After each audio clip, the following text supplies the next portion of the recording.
నా పేరు Musali Satish, CPIML new democracy party Bhadrachalam division కార్యదర్శిని. ఈరోజు పోరాటాల గడ్డ భద్రాచలంలో ఈరోజు ఎర్ర జెండా ఎగురవేయడం జరిగింది. మేడే సందర్భంగా ఇవాళ ప్రపంచ కార్మికులందరికీ మేడే శుభాకాంక్షలు తెలియజేస్తా ఉన్నాం.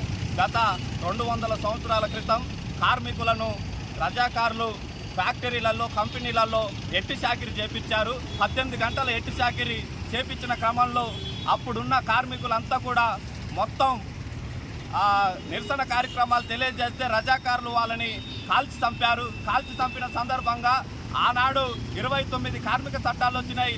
ఈనాడు కేంద్రంలో ఉన్న బీజేపీ ప్రభుత్వం మొత్తం కూడా ఇవాళ 8 గంటల పని దినాన్ని 12 గంటల పని దినంగా తీసుకొస్తా ఉన్నది.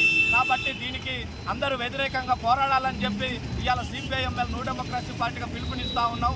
ఇవాళ మతోన్మాద బీజేపీ అధికారంలోకి వచ్చినాక కార్మికుల పైన కత్తిగట్టినట్టుగా వ్యవహరిస్తూ ఉన్నది.